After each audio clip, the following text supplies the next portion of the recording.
Assalamualaikum warahmatullahi wabarakatuh pemirsa, kembali Anda menyaksikan Coffee Morning RDK yang disiarkan secara langsung dari Studio 2 Tanjung Pinang TV, Komplek Bintan Center, Kilometer 9 Tanjung Pinang.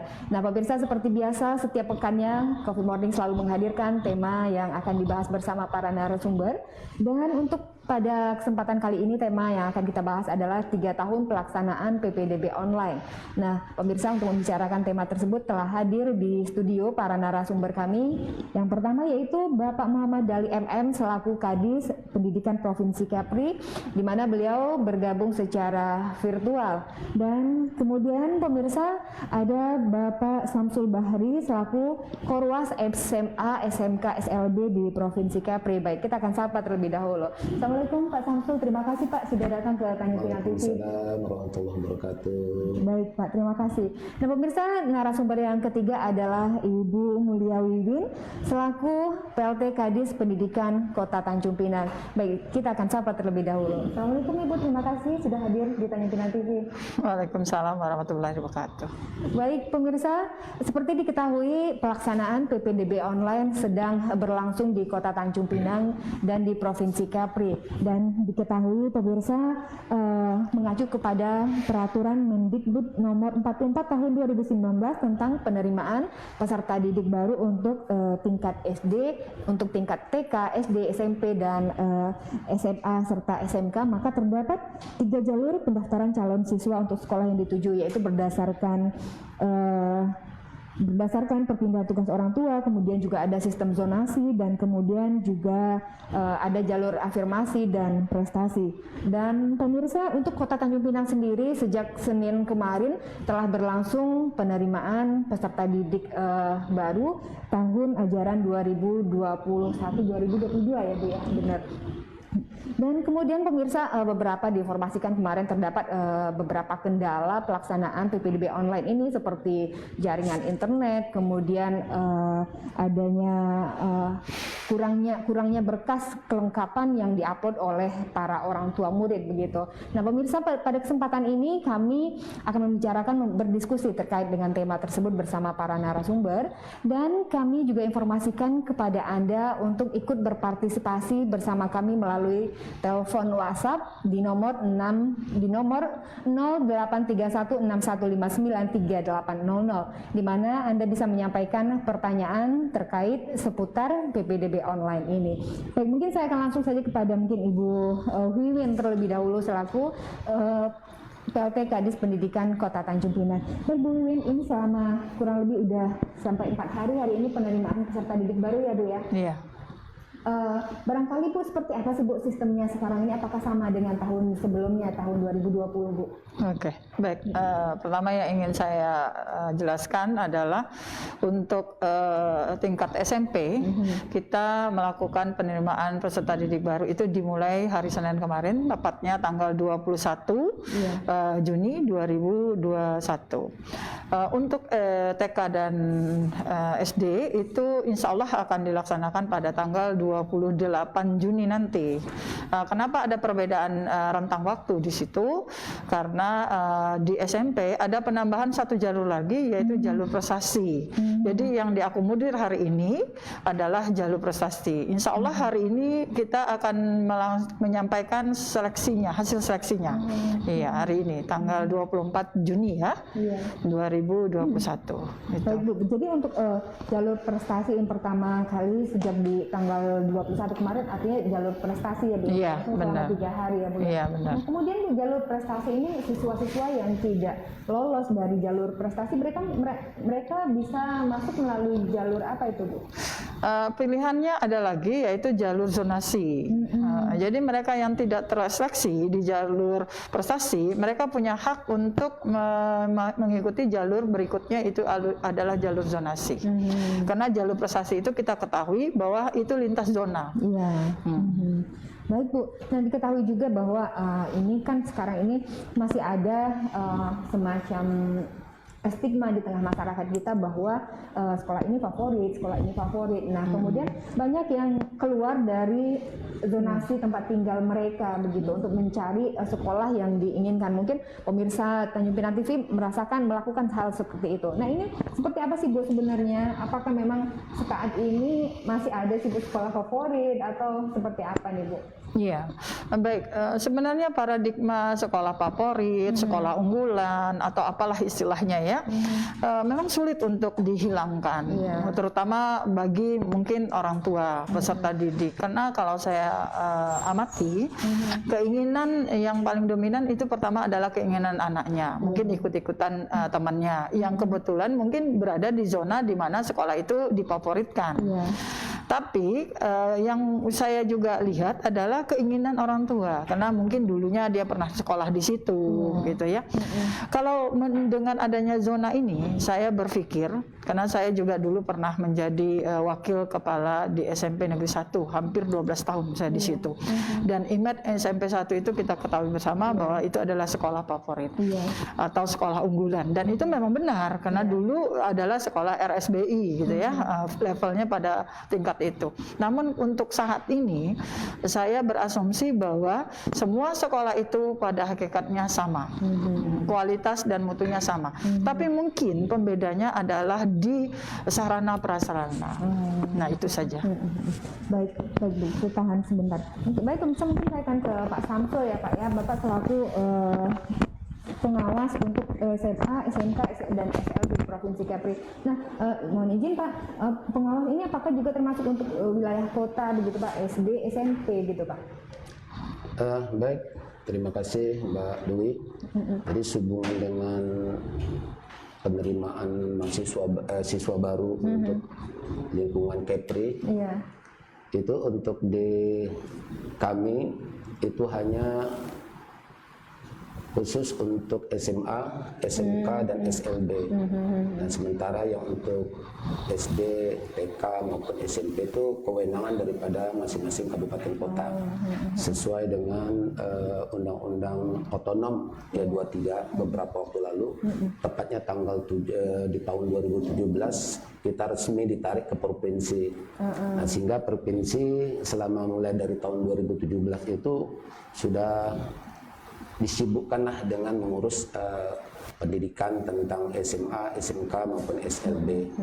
Jadi berbicara tentang zonasi, tentunya ini merupakan tahun yang ketiga secara resmi, mulai dari Permendikbud 44, tapi yang hari ini merujuk kepada nomor 1 tahun 2021.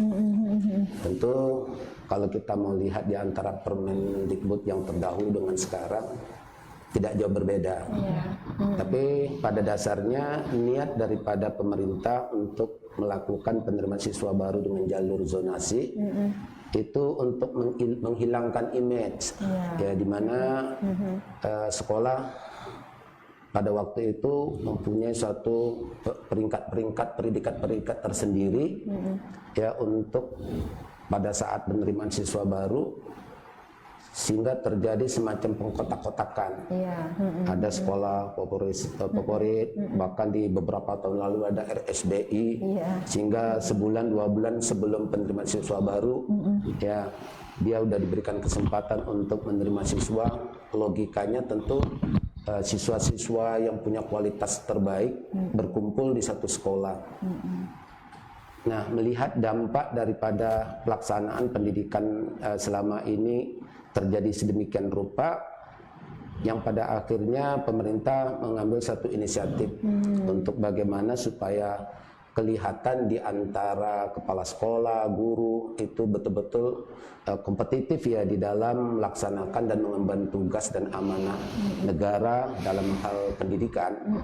Itu makanya dibuat jalur zonasi sehingga nanti akan terjadi distribusi yang merata dari kualitas siswa yang masuk di setiap sekolah-sekolah yang memang ada, baik di SMA, SMK maupun di SLB. Kalau yang untuk di kota ya mungkin di SMP itu juga nanti tidak menumpuk di satu tempat. Jadi Pak, itulah peraturan ini untuk meratanya para siswa di satu daerah ini mungkin sama dengan kebijakan oleh di kota kabupaten barangkali ya Pak ya?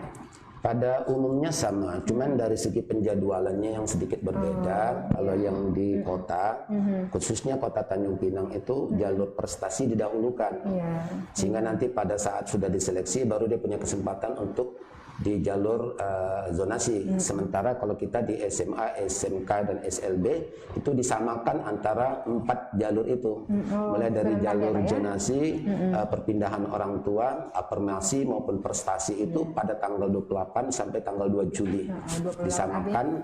Pekan depan ya Pak ya. Baik, Senin Pak. depan insya Allah. Iya. Baik pemirsa, mungkin saya akan kembali ke Ibu Wiwin. Baik Bu, mungkin untuk informasi saat ini berapa anak, berapa siswa yang akan masuk ke SLTP nih Bu dari Kota Tanjung Pinang ini Bu? Jumlahnya ya. Jumlahnya Bu. Prediksi kita kemarin itu hampir 1.118 siswa yang akan. Iya Bu. Ya. Nah, artinya 1.811 siswa ini sebanyak itu juga yang akan masuk ke SMA, SLTA ya Bu ya? Kalau ke SLTA mungkin bidang beliau ya, tapi kalau saya itu mengakomodir yang dari SMP, dari SD. Dari SD ya. Karena kita kan ranah kita sampainya di SMP saja ya. Oke, baik Bu. Nah, sebanyak 1.000 lebih tadi siswa ini apakah tertampung seluruhnya di sekolah yang ada di Tanjung Pinang ini Bu? Nah ini sebenarnya permasalahan yang sebenarnya setiap tahun kita alami. Iya Bu. Bahwa kita sesuai dengan aturan yang ada, setiap rombel di SD itu maksimal adalah 30, di SMP itu maksimal adalah 36. Tapi penyebaran kota, khususnya di Kota Tanjung Pinang, kita ketahui bahwa usia produktif itu banyaknya berada di kota Tanjung Pinang Timur, sehingga penumpukan ada di sana. Sementara ruang belajar yang tersedia itu tidak bisa mengakomodir banyaknya minat peserta didik yang ada di sana. Sementara untuk di Tanjung Pinang Barat dan Tanjung Pinang Kota itu kita malah justru kekurangan peserta didik. Nah itu memang dilema sekali ya. Jadi mungkin saya yakin sekali bahwa nanti persoalan ini akan muncul ketika pendaftaran akan dimulai melalui jalur zonasi. Saya yakin sekali itu. Dan ini tidak bisa kami selesaikan sendiri. Perlu kerjasama dari orang-orang yang punya wewenang. Dalam ini mungkin pemerintah daerah, ya, kemudian juga dewan mungkin, ya, orang-orang yang pedulilah tentang pendidikan. Bagaimana memberikan solusi yang terbaik untuk mengakomodir peserta didik kita yang tidak tertampung oleh rombel yang ada, begitu. Baik pemirsa, ya seperti yang disampaikan oleh Ibu Wiwin tadi bahwa saat ini lebih banyak penduduk yang berada di Tanjung Pinang Timur. Nah, diketahui untuk di Tanjung Pinang Timur sendiri ada berapa sekolah nih Bu? Baik itu untuk SD-nya maupun SMP-nya Bu? Kalau data yang kita punya sebenarnya untuk SD itu ada beberapa titik ya, maksudnya sekolah yang ada di sana. Kalau kita di SMP itu ada beberapa sekolah yang ada di Tanjung Pinang Timur, seperti SMP yang ada di timur itu SMP 7, SMP 16, SMP 12. Nah, tapi itu kembali balik lagi bahwa orang akan mencari SMP yang menurut dia difavoritkan. Nah, ujung-ujungnya penumpukannya ada di SMP Negeri 7. Padahal SMP Negeri 2, SMP Negeri 12 itu sendiri tahun kemarin itu kekurangan 2 kelas. Padahal yang kekurangan 2 kelas itu SMP 7 ya Bu ya? Bukan, SMP 12. Artinya 2 kelas tidak terisi. Iya, benar. Itu tahun dulu ya, kejadian di tahun dulu. Nah, harapan kita dengan adanya zonasi ini, orang tua calon peserta didik itu lebih bijak lah. Artinya jangan sampai berdesak-desakan di dalam satu rombel gitu ya. Gitu. Oke, baik Bu. Nah, tadi kan ini menarik sekali. Saya rasa ini mungkin bukan masalah di Kota Tanjung Pinang saja, mungkin di daerah lain masalah zonasi ini masih menjadi permasalahan ya Pak. Benar. Nah, tadi di SMP 12 itu masih kekurangan murid sebanyak 2 rombel gitu, artinya sekitar 72 siswa gitu. Iya benar. Ini mungkin yang menjadi tugas pemerintah juga, masyarakat juga, orang tua gitu. Bagaimana caranya anaknya diarahkan ke situ. Nah ini Bu, masalahnya barangkali ini untuk transportasi ke sana mungkin agak sulit begitu Bu. Nah ini seperti apa sih Bu? Sebenarnya harusnya apakah kepala sekolahnya sendiri harus meningkatkan mutu dan kualitasnya agar siswa tertarik ke sana Bu? Sebenarnya masalah pendidikan itu masalah yang komplit ya kalau menurut saya. Kesiapan sekolah juga. Sekolah itu juga kenapa harus bisa dipilih? Karena dia punya brand. Apa sih nilai jualnya untuk satu sekolah itu? Sehingga orang tua calon peserta didik itu percaya bahwa sekolah itu bisa memberikan kualitas yang diharapkan oleh orang tua, ya kan begitu ya. Yang kedua adalah itu tadi masyarakat dalam hal ini mungkin ketersediaan transportasi umum. Tapi kalau menurut saya jangkauan mungkin sampai ya, tapi untuk masuk ke dalam mungkin agak sedikit sulit mungkin ya. Tapi rata-rata kalau saya lihat masalah transportasi ini tidak menjadi titik fokus lah, karena rata-rata juga masyarakat di Tanjung Pinang kita ketahui rata-rata memiliki kendaraan pribadi.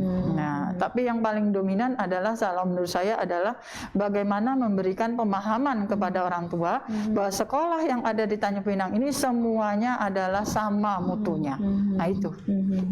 Iya, baik pemirsa. Kami informasikan lagi kepada Anda bahwa tayangan ini juga dapat Anda saksikan melalui media sosial Facebook Tanjung Pinang TV, di mana nantinya Anda juga bisa menyampaikan pertanyaan melalui kolom komentar yang disediakan. Dan pemirsa, tayangan ini juga dapat Anda saksikan melalui antena UHF dan kemudian melalui live streaming website Tanjung Pinang TV. Baik pemirsa, perbincangan masih akan kami lanjutkan di segmen kedua nanti, di mana pada segmen kedua nanti akan bergabung dengan kita secara virtual Bapak Muhammad Dali selaku Kadis Pendidikan Provinsi Kepri. Baik pemirsa, kami kembali sesaat lagi.